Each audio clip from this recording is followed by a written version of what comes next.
সম্মানিত দর্শক শ্রোতা ভাই এবং বোনেরা, আপনারা ইতিমধ্যে শুনে থাকবেন যে ইরানের সর্বোচ্চ ধর্মীয় নেতাকে হত্যা করার পরে ইরান আজকে খুনি রাষ্ট্র ইসরায়েলের প্রধানমন্ত্রীর বাসভবনের উপরে হামলা করেছে এবং বাসভবনটাকে গুঁড়িয়ে দিয়েছে। যদি বাসভবনের নিচে নেতানিয়াহু পালিয়ে থাকে তাহলে সে ধ্বংসস্তূপের মধ্যে আটকা পড়ে থাকতে পারে। যদি আটকা পড়ে থাকে এবং উদ্ধার করা সম্ভব না হয় তাহলে ধ্বংসস্তূপের মধ্যেই তার কবর হয়ে যেতে পারে। আমরা ইসরায়েলের এই হামলার নিন্দা জানাই। রাজপ্রাসাদ এটা নিরাপদ থাকা উচিত ছিল। পৃথিবীর বহু যুদ্ধের খবর আমরা জানি, সেখানে রাজপ্রাসাদের উপরে হামলা কোনো সময় আমরা শুনি নাই। শুধু সাদ্দাম হোসেনকেও আমেরিকা গ্রেপ্তার করার জন্যে তার প্রাসাদের উপরে হামলা করেছিল, কিন্তু এত ব্যাপক ক্ষতি করে ধ্বংস করা হয় নাই।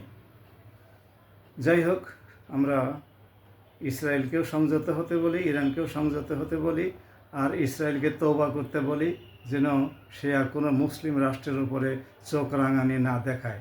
যদি চোখ রাঙানি দেখানো বন্ধ না করে তাহলে ইরান যা শুরু করেছে খুব সম্ভবত ইসরায়েলের প্রধানমন্ত্রী এবং সামরিক বড় বড় নেতৃবৃন্দ, রাজনৈতিক নেতৃবৃন্দ কেউ রেহাই পাবে না। তেল আবিব নাকি ইতিমধ্যে জ্বলে পুড়ে ছারখার হয়ে যাচ্ছে। আরও হামলা যখন শুরু হবে, যখন ঝাঁকে ঝাঁকে আরও হামলা ইরান চালাবে, তখন তেল আবিব আরও ধ্বংসস্তূপে পরিণত হবে। তাহলে ইসরায়েল যদি তাদের ধ্বংসস্তূপ দেখতে চায় তাহলে তারা যুদ্ধ কন্টিনিউ করুক, ইরানের সাথে চুক্তি করা বন্ধ রাখুক। আর যদি তেল আবিবকে বাঁচাতে চায়, মনে রাখতে হবে ইরান একটি বড় দেশ এবং ইসরায়েল ইরানের চাইতে প্রায় 80 গুণ ছোট দেশ। সুতরাং ইরানের কয়েকশো মিসাইলেই গোটা ইসরায়েল ধ্বংসস্তূপে পরিণত হতে পারে। গত জুন মাসের 12 দিনের যুদ্ধে ইসরায়েল সেটা প্রমাণ পেয়েছে। আমেরিকাও সেই প্রমাণ হাতে নাতে পাওয়ার পরেও ইসরায়েলকে কেন উস্কানি দিচ্ছে, ইসরায়েলের পক্ষে কেন দাঁড়াচ্ছে? আমেরিকা কি ইসরায়েলের ধ্বংস চায়?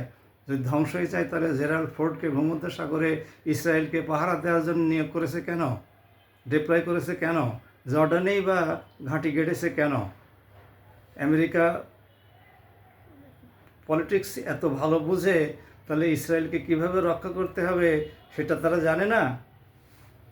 আমরা আশা করি সব পক্ষের শুভবুদ্ধির উদয় হবে এবং তারা পার্মানেন্টলি যুদ্ধ বন্ধের জন্যে ইরানের সাথে একটি দীর্ঘমেয়াদী শান্তি চুক্তিতে পরিণত হবে, যাতে করে মধ্যপ্রাচ্যের ফিলিস্তিন সহ গাজা সহ অন্য কোনো দেশ আর না ইসরায়েল না আমেরিকার দ্বারা আক্রান্ত হয়, না শোষণের ষড়যন্ত্রের শিকার হয়ে শোষণের এবং আক্রমণের শিকারে পরিণত না হয়।